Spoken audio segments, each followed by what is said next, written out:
In the modern era of the NHL, we have great rushing offensive defensemen, but back in the day, there were few and far between because the back end would protect literally the back end, wouldn't worry about the front end.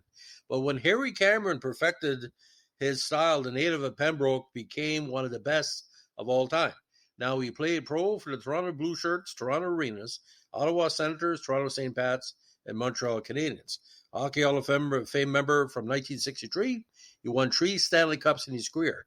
He's first as a member of the Blue Shirts in 14, the second as a member of the 17-18 version of Blue Shirts called the Arenas, and he's third as a member of the 21-22 Toronto St. Pats, all predecessor clubs of the Maple Leafs. He was considered one of the first great rushing and scoring defensemen. He notched 88 goals in 120 games in the NHL. He was also famous for his curved shot, similar to that of today's curved hockey sticks.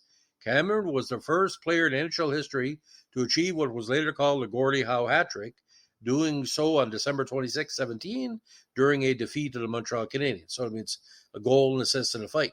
In later years, he moved to Vancouver, where he resided until 1953. He was inducted posthumously in the Hockey Hall of Fame in 53, but was inducted in 63. 5'10", 155, played with the Blue Shorts, the Arenas, the Senators, the Canadiens, the St. Pats, the Saskatoon Sheiks, the Minneapolis Millers, and the St. Louis Flyers. 21 seasons in pro leagues. Now again, born in Pembroke, he played with the Pembroke Debaters Club from 08 until 1911 before becoming a pro with the Port Arthur Lake City of the Northern Ontario Hockey League, the NOHL. The transaction is also famous as he demanded that his friend Frank Neighbor, the great one, also be signed. While playing with Neighbor in the Upper Ottawa Valley Hockey League during the 1911 season, the Pembroke Debaters won a Citizen Shield after having defeated Van Cleek Hill 10-8. The 1912 Port Arthur team also featured future Hockey Hall of Famer Jack Walker, a tremendous player. Cameron, along with Neighbor, joined the Toronto Blue Shirts of the NHA for 1913 and stayed with the organization until the NHA suspended the franchise in 1917, including, again, the 1914 Stanley Cup win. He was picked up by the Montreal Wanderers for the balance of the season, playing 6 games for the Red Bands. In 1918, he returned to the Blue Shirts, now a franchise in the NHL, operated by the Toronto Arena Company in their Stanley Cup winning season. At the time, he was the highest paid player on the Arenas with a salary of $900, whereas his teammates' salaries ranged from $450 to $750, and a bargain at 4 times the price, ladies and gentlemen. Now, in 1919, he was loaned to the Senators and returned from the Senators in the 20 season to Toronto, now named the St. Pats or St. Patrick's. He was then traded to the Habs in January 70 for Goldie Rogers, not Goldie Rogers, of course, but returned to Toronto the following fall when he was traded back to the club, again for Rogers and Joe Mete. The 21 through 23 season saw Cameron stay with the St. Pats, winning another Stanley Cup in 22, the third for Toronto in the NHA and NHL. Now, after the Stanley Cup win, Cameron was released and he spent 3 seasons as a playing coach for the Saskatoon Crushers of the WCHL, where he switched to forward. After the Western League was folded and his players absorbed the NHL, Cameron was not picked up, and he joined a succession of minor league teams in Saskatoon, Minneapolis, and St. Louis before retiring in 31. He joined the Saskatoon team in 33, playing 9 contests. He then left the playing side of the game for good and became Saskatoon coach from 34 to 37.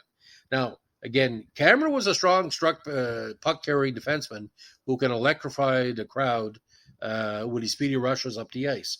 End-to-end rushes, which also made him a viable goal-scoring threat in the face of the opposing teams, as he was also a crafty stick handler.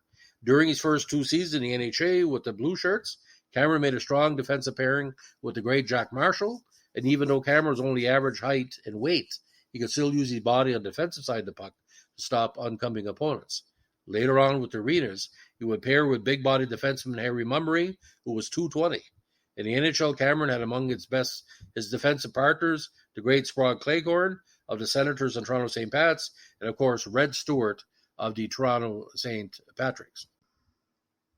See, with Cameron, a lot of people were drawn to his style. Now, Toronto World once said about a game between the Senators and St. Pat's in Ottawa in March of 21, Cameron on the visiting defense was the outstanding player on their team. His speedy corkscrew rushes often proved dangerous, and although he had trouble carrying the puck over the sticky ice, his work and respect was very effective. According to Montreal Gazette, after he scored a goal at George Vezina in the game between St. Pat and Montreal on Boxing Day 1920, Harry Cameron, who had been playing an excellent brand of hockey, with but a few minutes of the first period remaining, let loose a wicked shot from outside the defense and bet the Wizard of the Nets for St. Patrick's initial score. Now, Cameron's hard shot was well known as he landed many goals throughout his hockey career, and he was one of the few players at the time who could curve his shot. Longtime Rangers right wing Bill Cook, a teammate of Cameron with the Crescents of the WHL and the WHL from 2023 to 26, claimed Cameron could shoot curving pucks. Left wing Cy Denny, a teammate of Cameron on the Blue Shirts and the Senators, was another player who could do the same trick. But both Cameron and Denny employed specially scooped sticks for the deed. The players on the 31 Rangers, including Cook, Leo Bourgeau, Frank Boucher, Murray Murdoch, John Ross Roach, and Eddie Rodden, in a newspaper interview with Harold C. Burr of the Brooklyn Daily Eagle, agreed there was no one in the National Hockey League at that time who could fire off a curved, vulcanized rubber disc in the same type of fashion. Cameron, for the 31 season, had taken these hockey playing services for the St. Louis Flyers of the AHA, and the goalies were happy he left. Now, although hockey sticks at the time were made off exclusively with straight blades, Boucher once claimed that Cameron played with a stick that was crooked like a saber, which allowed him to make his shots drop or veer to either side. Nevertheless, a small handful of contemporary players like Gordie Roberts were able to curve the path of pucks simply by wrist action, and modern historians speculate that Cameron had this ability as well. But getting a lot of media attention and getting a lot of recognition came from the fact he was a very, very unique player.